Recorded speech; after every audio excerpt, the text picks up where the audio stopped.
What's going on, guys? I'm back with another one. And I just watched a movie called Spiral, the Book of Saw, starring my boy, Chris Rock, Max Minghella, and the one and only Samuel L. Jackson. First of all, let's double back through the history of Saw. Saw is a franchise that had its glory years,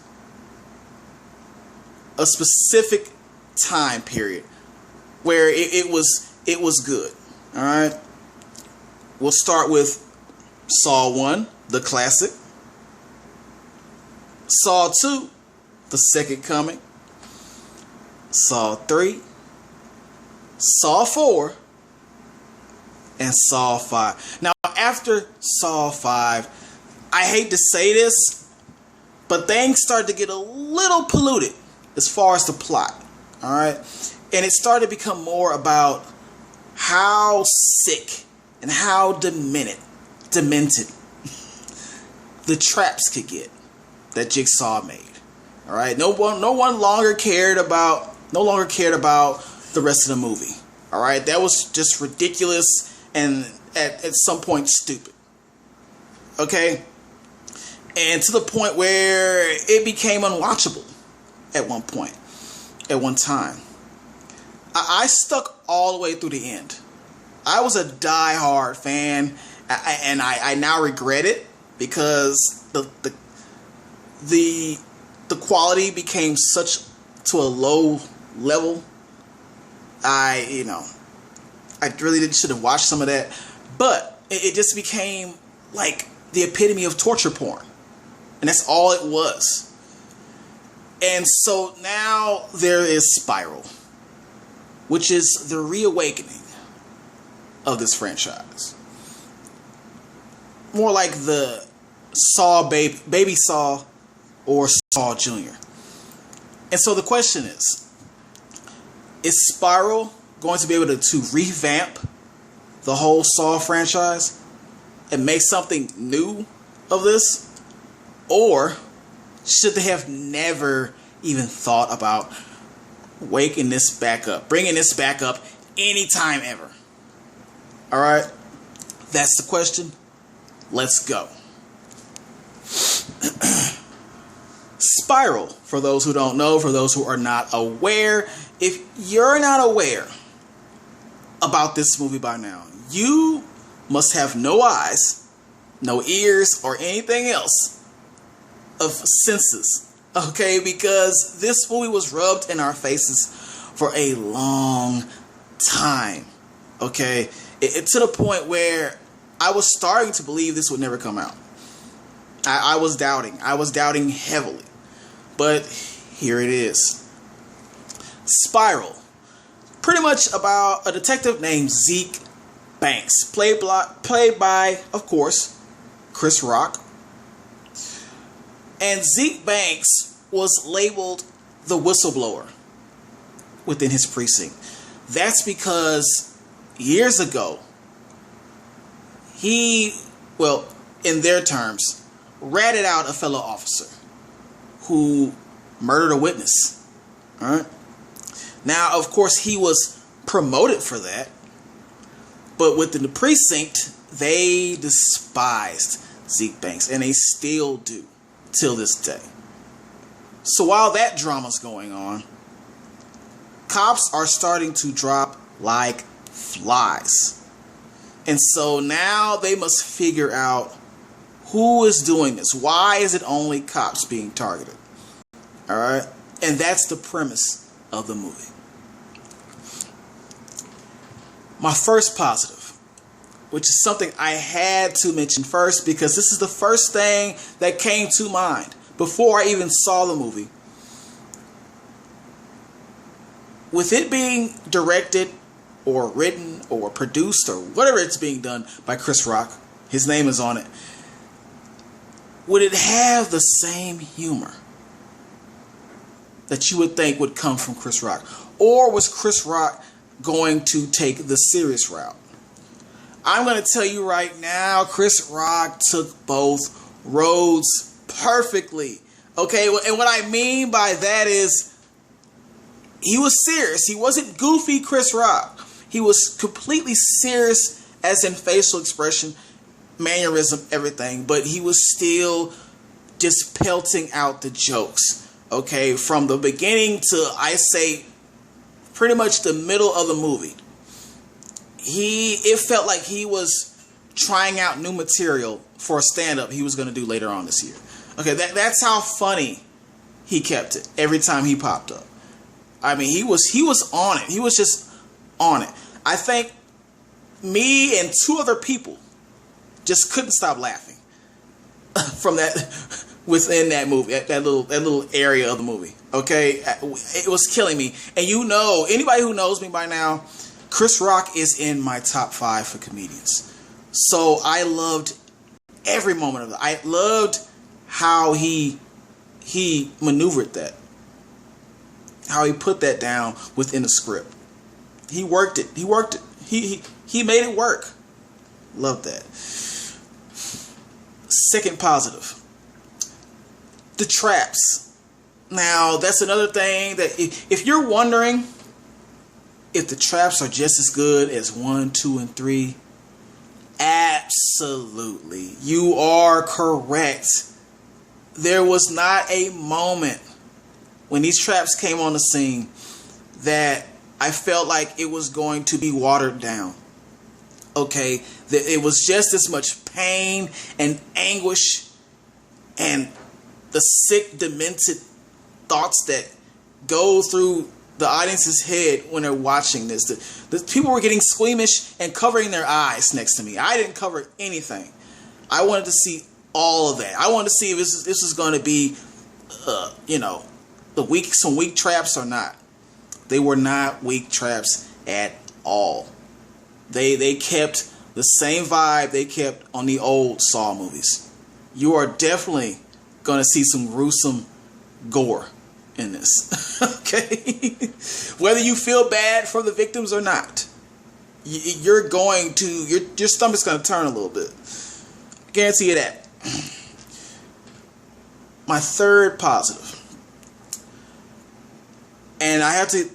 Okay, first of all, if you have never seen a Saw movie, or you have no idea how Saw works, I need you to fast forward to the negatives already. Just fast forward already.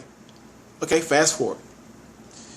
Alright, for everybody else who knows what's up, who's familiar with Saw, we all know, and it's no secret, that by now the killer is definitely not Jigsaw. Jigsaw died a while back, and there have been copycats ever since. Right?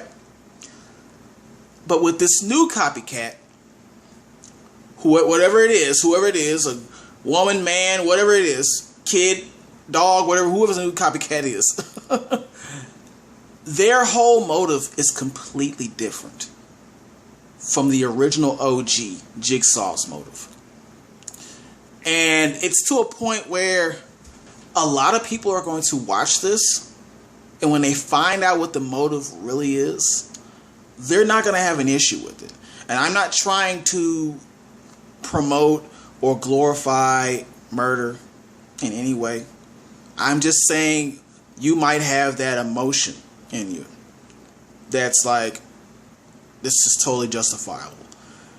And that's what makes this movie, to me, a little controversial. Despite all the other ones being just sick and messed up. This one is going to hit a spot. It's going to hit a spot. It might bring some conversation up on that motive. I like that it has the power to do that. I like that. Let's get into those negatives now. Remember the reason that I loved the beginning of the movie with the humor that Chris Rock was just exuding from his pores? Well, there's a downside to that. Because Chris Rock was going in so hard in that first half of that movie, it left little space for the number of traps that were used. Yes, the traps were good. They're just like the original. They're just like home, right? But there weren't enough of them. The quantity wasn't as good as the quality. All right. I could probably count on one hand and maybe one more on the other hand how many traps were in this movie. And it was a little of a letdown because I wanted to see them go all the way. Just give it to me all the way. Don't hold back. They didn't hold back with the force, but the number wasn't there. The numbers were not there. That might have been a downfall for some people who watch this. Okay. My second negative on this, and this was a huge one right here, man. My powers were at full strength as far as catching twists. I saw the twist from a mile away with this movie. I figured out what happened immediately as soon as a certain part came up in the movie. And it just, for your regular Saw watcher, you're just going to know. You're just going to know. I don't need to disappoint anybody. But when you're watching this, you might not even catch it. All right? Especially if you don't watch a lot of these Saw movies. You're probably not going to catch it. And so that's good. You have a little bit of surprise left for yourself, which is what you want. But for me, I said it out loud in the theater. I was like, I knew it. As soon as I saw that, I knew it. I knew who or whatever had done this immediately. And I wish that if that was Chris Rock's idea, I am disappointed in Chris, man. I was in the theater, I was like, come on, Chris. Come on. You've been doing a lot of movies for so many years. You know better. You know better. Come on, bro. So that was a letdown. It just, why would you make that so obvious for somebody with my, skill set to notice things like that? That wasn't good. Huge letdown. But let's get to that last negative. All right. This movie did something that other Saw movies, they didn't go this. They didn't go in this area. They didn't go to that limit. They have an official Saw song or Spiral song in here, a rap song, a trap music song that they should not have ever even created. I even though I believe that it was more for comedy purposes because it's Chris Rock in the movie, and I'm sure that was his idea, but no, Chris Rock. Saw or Spiral or whatever it may be now does not need a theme song. Not with words. Maybe like some music, like instrumentals, but a whole, like an actual song that you can make a video out of, we don't need it. They don't need that. That puts so much corn on this franchise already. Never, if you decide to make another Spiral movie, never do that again. Never. It became a skit, a complete comedy skit when I realized what was going on. Okay? No. And so with that said, I'm gonna have to give this an I cool. Yes, an I cool. I actually, for the most part, enjoyed this movie. The only thing that kept it from a hell yeah was really just me catching that twist so fast. I really think they should have worked a little harder with surprising the audience. Give me that that wonder, the sense of wonder until the end. I need to be shocked when that person, whoever it is, pops out.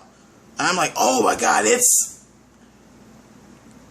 Come on, man. I've been more surprised on a Scooby-Doo episode. You gotta do better, Chris Rock. If you write a second one, Chris Rock, do better. Do better with that part.